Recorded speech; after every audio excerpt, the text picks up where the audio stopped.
সিলেটে পাকিস্তানকে ৭৮ রানে হারিয়ে ২ ম্যাচ টেস্ট সিরিজে হোয়াইট ওয়াশ করল বাংলাদেশ।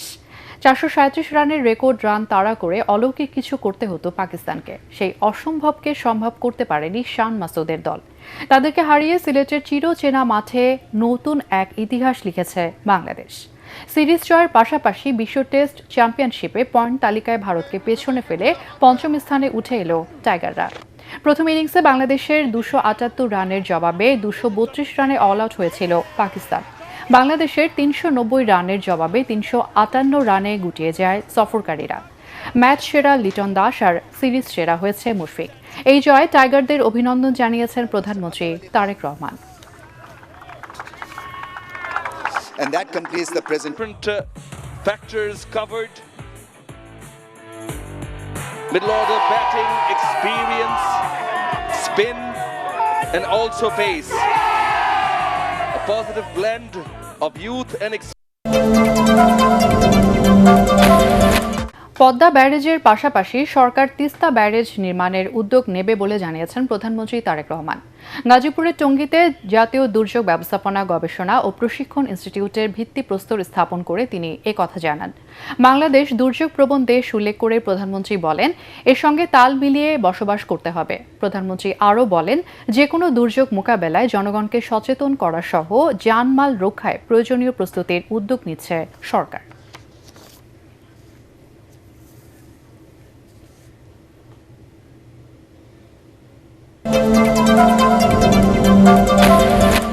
শৃঙ্খলা, পেশাদারিত্ব ও দেশপ্রেমের ব্রত নিয়ে আনসার ও গ্রাম প্রতিরক্ষা বাহিনী ভবিষ্যতে প্রযুক্তি নির্ভর মানবিক সামাজিক বাহিনী হিসেবে আত্মপ্রকাশ করবে বলে প্রত্যাশা ব্যক্ত করেছেন প্রধানমন্ত্রী তারেক রহমান।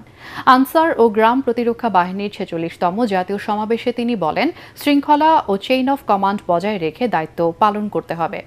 জনমনে আস্থার সংকট সৃষ্টি হয় এমন কিছু না করতে বাহিনীর সদস্যদের বিশেষভাবে সতর্ক থাকার নির্দেশ দেন প্রধানমন্ত্রী।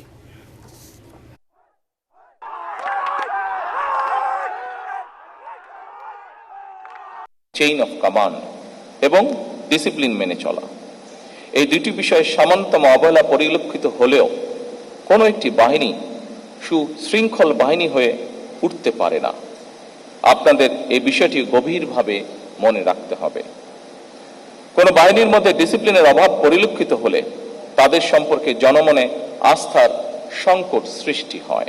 আপনাদের নিষ্ঠা, শৃঙ্খলা, পেশাদারিত্ব এবং গভীর দেশপ্রেমের মাধ্যমে বাংলাদেশ আনসার ও গ্রাম প্রতিরক্ষা বাহিনী ভবিষ্যতে প্রযুক্তি নির্ভর মানবিক সামাজিক বাহিনী হিসাবে ইনশাল্লাহ আত্মপ্রকাশ করবে। টিকা সংকট নিয়ে বিগত সরকারকে বারবার সতর্ক করা হয়েছিল বলেও জানিয়েছেন বাংলাদেশের ইউনিসেফ প্রতিনিধি রানা ফ্লাওয়ার্স। রাজধানীতে এক সংবাদ সম্মেলনে তিনি জানান, টিকা কেনা নিয়ে টাকার সংকট ছিল না, ক্রয় সংক্রান্ত জটিলতা সৃষ্টি হয়েছিল। রানা ফ্লাওয়ার্স বলেন, টিকা নিয়ে ইউনিসেফ কখনো ব্যবসা করে না। I can tell you, I sat with the interim advisor and the staff on at least 10 occasions, and the staff, between me and the staff, sitting, saying, we are worried. Look at my face.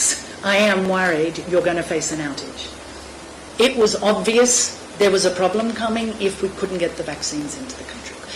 Using your voice and your support, you reached the parents to say, go to the health centres at the right ages for the children and get the vaccinations that you need. Whether it's polio, whether it's diphtheria, whether it's measles, etc.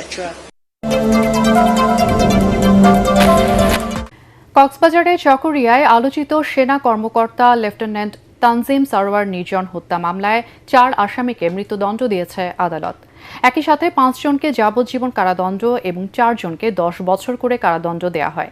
দুপুরে কক্সবাজারের অতিরিক্ত জেলা ও দায়রা জজ পঞ্চম আদালতের বিচারক মোহাম্মদ আবুল মনসুর সিদ্দিকী দীর্ঘ শুনানি, সাক্ষ্য প্রমাণ ও আলামত পর্যালোচনা শেষে এ রায় ঘোষণা করেন।